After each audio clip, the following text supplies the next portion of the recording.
Hello guys, and welcome to the first Tack Up With Me podcast. That being said, I'm not actually going to be tacking up today. Today I'm just going to be giving Pinot a nice groom and everything. This is little Pinot. He is a now 7, I think. Are you 7? I think so. Year old off the track thoroughbred. I can't actually ride him anymore. He's got very severe kissing spine, and he also, I think, still has a ligament issue with his back leg, which was a bad thing like 2 years ago or like a year ago, and it's progressively been getting better as he's now retired. But yeah, so he is no longer being ridden. For everyone who always asks me about him and stuff, I got him as a project horse, but he is no longer a project horse. He is now the horse on the property that gets to look after all the other horses. And also Flu, my little 2-year-old, is outside running around, etc. So he's a little bit stirred up today, but we're just going to ignore that. Also, the rain is setting in, so that's good too. You guys can have some nice background noise of some rain on a tin roof. So I hope you enjoy that. So anyway, this is an idea that I have come up with, that I came up with a couple of years ago, and I've really wanted to do, just basically because I always listen to podcasts and I love them. And it's nice to just, be riding and just hear someone talk. So this is something that I thought would be good for me because now I am quite busy in my life and it's quite difficult to get videos out often when, I have to think of creative concepts and everything. And now a lot of my creativity goes into like my riding clothing. So that's kind of my thinking behind this. I'm sorry, all of you guys are probably just like, can you stop him from moving around? And I'm just kind of letting him settle himself because he is that kind of horse that if you get angry with him, he rebels more. He just gets more angsty. So I just let him kind of move around and settle into himself a bit. But yeah, so I'm just going to be giving him a nice big groom today and talking to you guys about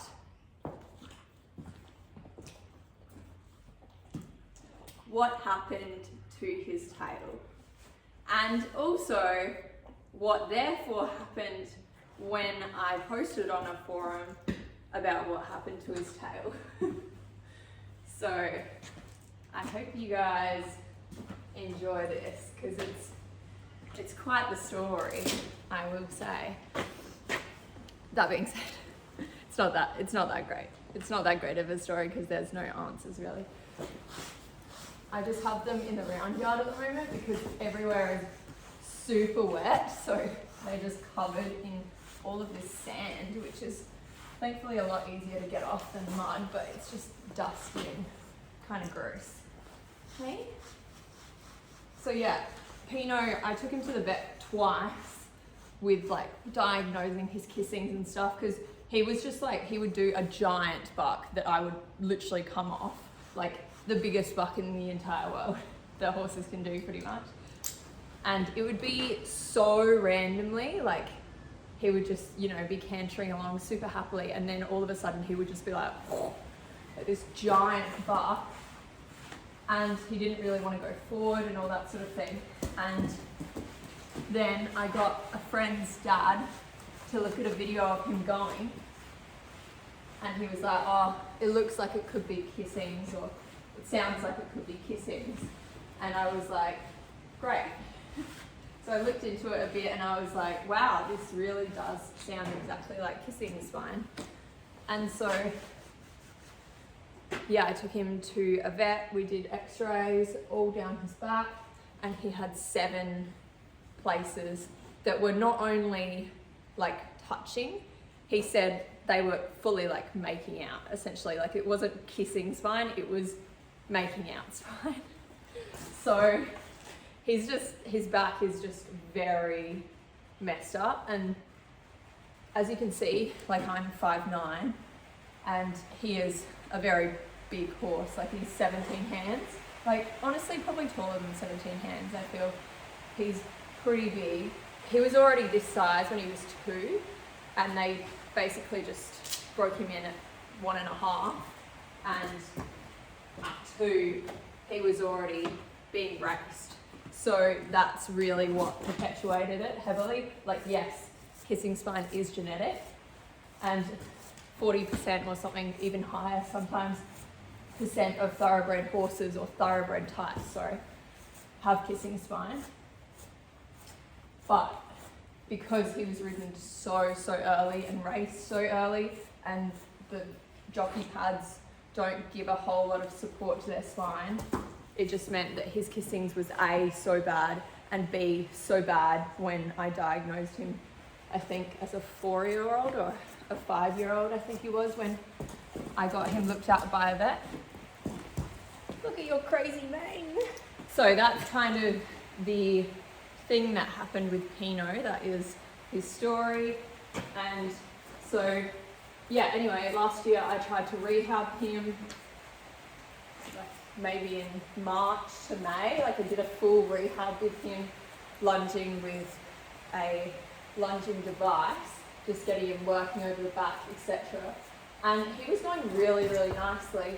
But yeah, I took him to the vet to get him reassessed and see if he could potentially be ridden and, you know, at least become a dressage horse or whatever, because jumping horses, it's not ideal when obviously they have kissings.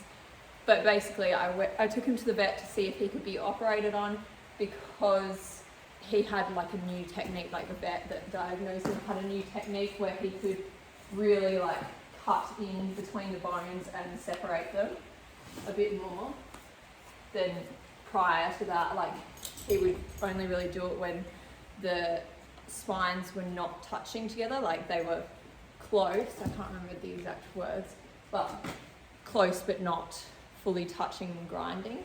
So I took him there, and I think he actually called me and said, oh, maybe we'll be able to do surgery on him. But yeah, we took him there, and he was still going in a tight circle. He was 1 out of 5 lame on his back. 4, I think it was this one. Yeah, because he had like a lump for a couple of years, which I think was a ligament. No, kidding, it was a suspensory. One of those good ones, you know? So he had that as well as, or potentially that, still healing, as well as the very severe kissings. And basically the vet said it's best to just spend your time on another young horse than do all these surgeries, or, you know, completely put him in a stable and rehab him for the ligament and then do the surgery, which would be still fairly expensive. Like it was a lot cheaper than when I initially got him diagnosed, but it was still, you know, pretty pricey considering he hadn't really done a whole lot of, like I hadn't really worked with him a whole lot compared to at least the other horses. And, you know, he just was jumping like maybe 80 centimeters when he started really showing signs of having something wrong. So that's Pinot. That's why he's retired now. That's why he now looks after all the other horses on the property, which is honestly not bad at all. It'll just be a bit difficult when I'm taking all the others to shows. But that being said, that probably won't really happen. Like I always kind of want to have 4 on the property, even though I only have 3 at the moment. Finding a new horse that isn't over like 30 grand is quite difficult, I will say. Finding a warm blood that isn't over 30 grand and is broken in and doing something is quite hard. I have grown to find out. So the other idea I kind of had with this podcast is just being completely transparent about things and just kind of showing, you know, my messy stable, and this is my horse that's kind of moving around, and being a little bit annoying in the cross ties because my other 2-year-old horse is running around outside because he doesn't like to be the one left alone. He likes to be the one that is getting worked with and played with.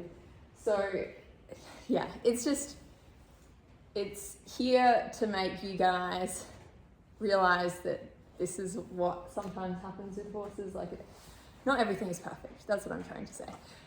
But anyway, so on to the reason why I have Pinot out for this first episode and everything. His tail. I'm gonna move the camera so you can see his tail. What happened to this? Well, don't actually know. That's the short answer.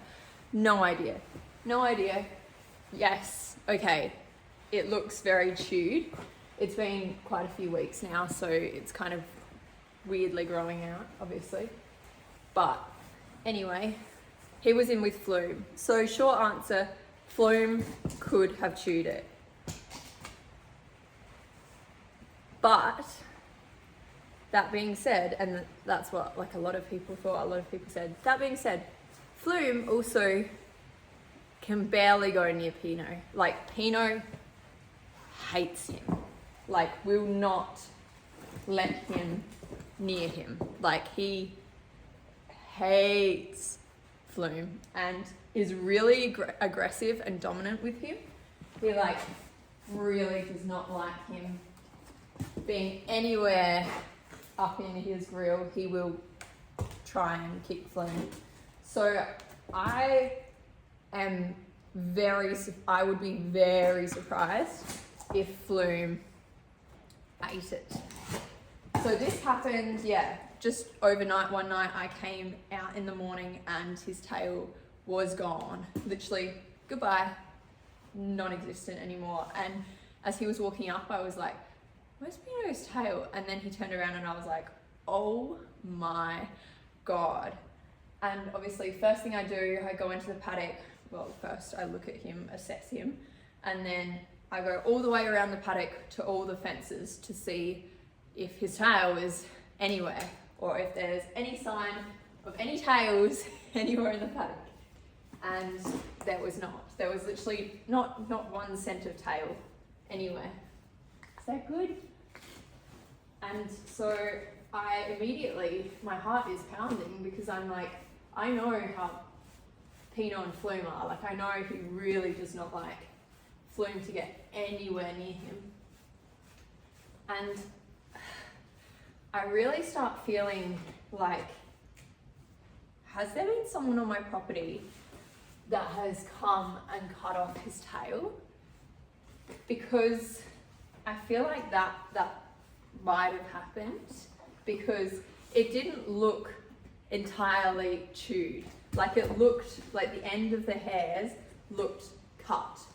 Like, it looked like maybe like a knife or just like a blunt knife. They quickly like hacked it off. So I was really alarmed and I took a couple of photos, which was just like spur of the moment photos for myself. He looks really ugly and average in the photos. I show mum the photos, I show my boyfriend Max the photos, and they're just like shocked. They immediately also think that someone's come and cut his tail off because they also know how he is with Flume. So anyway, spur of the moment, I just think like, oh, I don't care. I'm just gonna post them on Horse Hub Social Club, even though, you know, he looks really average in the photos. He looks dirty. It's like a super muddy part in the paddock near the gate, which just is disgusting in winter, and it had been raining for a number of days. And usually I move them away from that paddock. Like, at the moment, they're no longer in that paddock in winter. But yeah, I'm just put up the photos basically because I didn't have any others, and I just wanted to get other opinions from other people that had, you know, things like that happen. So I also start looking at cameras and stuff that I can put around the property and everything like that. Anyway, I post this on Horse Hub Social Club. There's like a lot of people saying like chewed. Everyone's saying chewed. A couple of people are saying like people cut them for violin strings. That happens quite often, or false tails, all that sort of thing, which thankfully It wasn't any other. Oh my god, Flume is learning how to open the door. I am nervous for how clever Flume is, because he's 2 and he is like really smart. Like he's literally trying to open the roller door. Like he just opened it a little bit. Oh my god.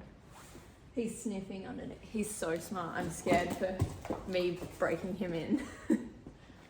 Oh, is that scary?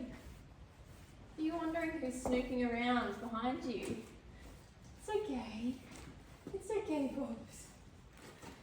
But anyway, yeah, people were saying it could be false tail, it could be for violin strings. I'm glad it's not. It wasn't either of my other horses, because that would not have been good if it was Dexter, obviously, because I actually have to take him to shows. Thankfully, it was the one that is literally retired.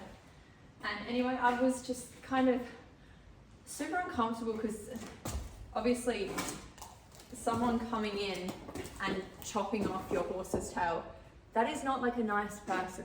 That is like someone that does not like you, or like if they know you, or that is just like some seedy people doing some seedy things. And I was like mad. So basically everyone's kind of replying and saying what they think it could be, if they think it's been chewed or not. And one person says, maybe it chewed its own tail off. One smart ass, if I do say so myself, says that. And someone said, are you serious? Like replied to that. And this is so stupid that I'm even, but you know, I thought you guys would appreciate. I'm gonna say something after this story, just to explain why I am telling you guys this. You are so stressed out. It's okay. But basically, yeah, someone says that, and then someone replies, are you serious? And then they say, I think you're getting my gist. And then this one person, I will call her Carol, which that is not her name, by the way. She replies saying, yeah, he's so skinny, or, you know, so skinny, like no wonder maybe he ate his own tail because he's so hungry, or something along those lines. But yeah, then that same person, Carol, also comments on the entire post saying some hungry horses, and then just like thin on mud with like sad face. And safety first. I basically explained that he's retired. I feed him twice a day. It's the end of a very long thin paddock, and just the end where the gate is gets really muddy, but they have a lot, like the vast majority of the fairly big paddock is not muddy at all. I rotate the paddocks, and it was just because they were still in those paddocks after a couple of days of rain that it was so muddy in that photo. And I wasn't planning on posting that photo to Horse Hub because I know how people are and I know how the photo looks. And I know Pinot is definitely a more thin horse. Like he naturally, because he's so big, because he's a thoroughbred, he has a very fast metabolism. Also because he has kissings, he has very, very minimal top line, obviously, because of the kissings. And he goes through a lot more feed, also I think because of the kissings. Need to quickly spray him off before I turn his leggies purple. I'm really trying not to make an excuse for myself. I guess I am. Nevertheless, he is just a thin horse, very lanky, thin, thoroughbred horse. And obviously you can't see, unless he's like wide and everything, can't see any of his ribs. Like he's okay, he's in good condition, especially considering I don't even ride him. So he's literally just, all he does is sit in the paddock and eat twice a day. So yeah, I said that to her. I said, feed him twice a day. He's retired. I look after him as much as I possibly can. He's rugged. He wasn't rugged for a bit before the photos I took, which was why his condition was maybe a little average and why he looked so feral in those photos. It's because he was not rugged for like a week, because he likes to destroy all of his rugs, etc. Just the joys of horses, you know. Anyway, so I say that to her, and I then post a photo of him or a video of him from a couple of weeks before the photos in the post. I say, this is him, you know, 2 weeks ago. He looks fine to me. She initially replies like, oh, glad you're looking after him, whatever. And then she's like, wait a minute. She then deletes that comment and says, wait a minute, but this photo was yesterday. Photo of his tail, obviously chewed. And she's like, I can't exactly remember. I'll post obviously all the comments on the screen. I'm like, well, I just don't have a photo of him right now, but would you prefer him to go, this was a smart ass reply of my own, but would you prefer him to go back to what he, you know, looked like before I got him, and he was just sitting in a grassy paddock? And when I got him, he was really underweight. He had like no top line in his neck, like nothing. This was not there. He was like shaped like this. You could see almost all of his ribs, like a lot of his ribs. None of this at all. Like it was really, like, he was horrible. He looked horrible. His coat was completely bleached from not being rugged, all of that sort of thing, and just really unhealthy because he was so underweight.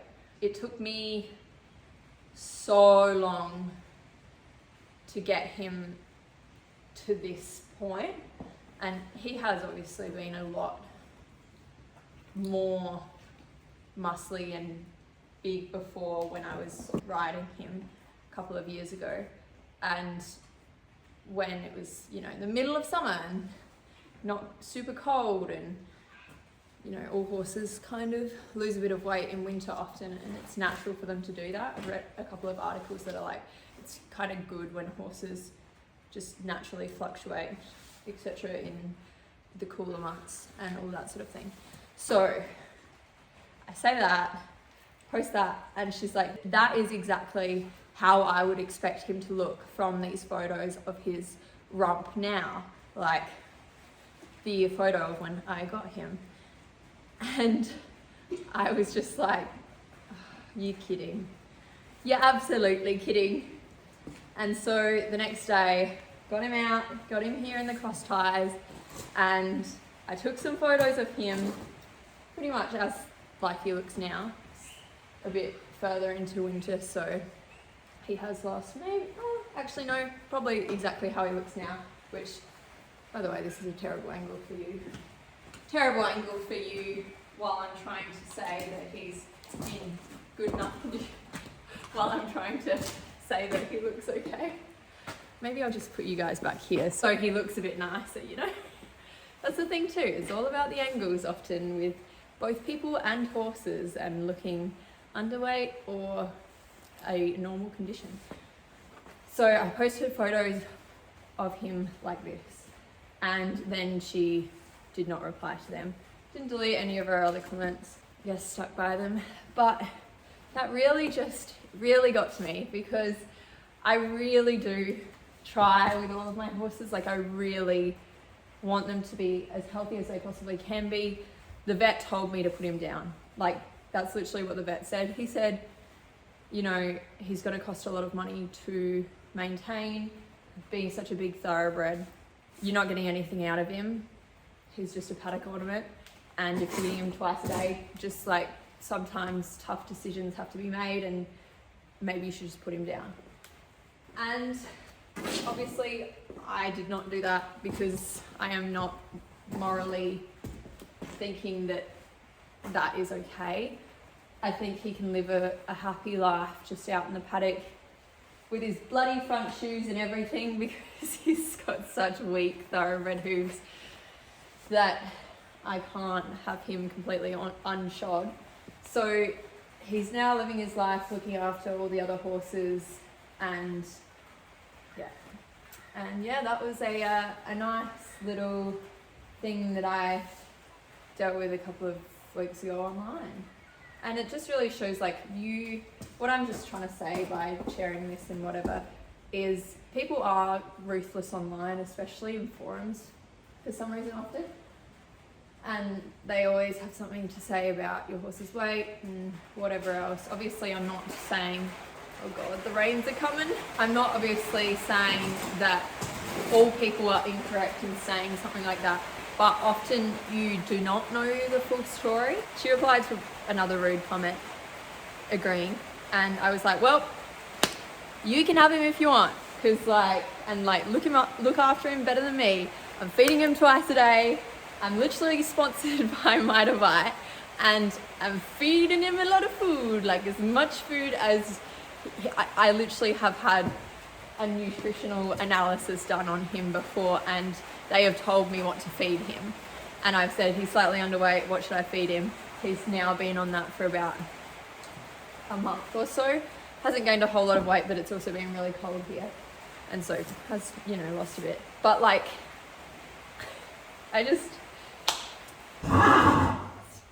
the joys of sharing things online with horse people, it's great, isn't it? Do I look after you okay? Do I look after you enough? And yeah, I said basically it's offensive that, you would say this sort of stuff to me, because horses literally are my entire life. They are essentially my job because of the riding clothing, still in the horse industry. And my horses, I feed them twice a day. I work decks, which sadly is the only horse that I can ride at the moment because Jerry's on lease. I work decks, 3 or 4 times a week at the moment. And when he's going to shows every weekend, I work him 4 days a week, aside from the shows. So, yeah.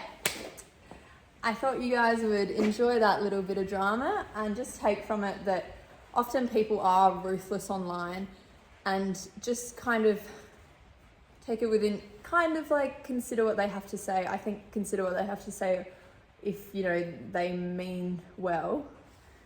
But when they're ruthless and you're doing the best you possibly can for the health of your horse, then you don't have to take it on board and think that you're a horrible horse person and all that sort of thing. So yeah, I hope you enjoyed this first Chit Chat Tack Up With Me podcast, which was not tacking up with me at all. It was just making him look a little nicer, even though he's got no tail, and I still don't know what happened. But got cameras around the property now, so that's good. Also, someone down the road got broken into and all their saddles stolen. Forgot to say this. And we saw random tire tracks on our property from potentially the night that his tail got cut off. So that's also what has me thinking that someone cut it off. It was not you. So yeah, this is my life.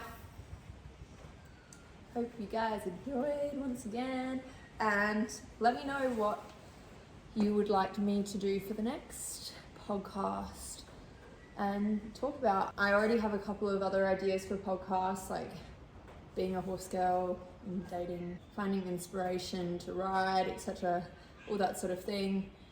So let me know what more you would like to hear about. I also will do one of how I started my business, because I know a million people ask me about that, and I have really wanted to, for literal years, do a proper big video on it, but it's kind of really difficult to fit it all in and find enough filler clips and make it a big enough video and a good enough video. So if I just do an episode of this talking about it, then maybe you guys would like that, just so I can just explain it. 2 very grumpy horses today. All done. You can go back to your friend now, even though you're still dusty.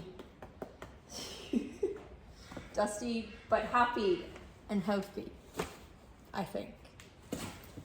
I'm trying. Anyway, bye guys.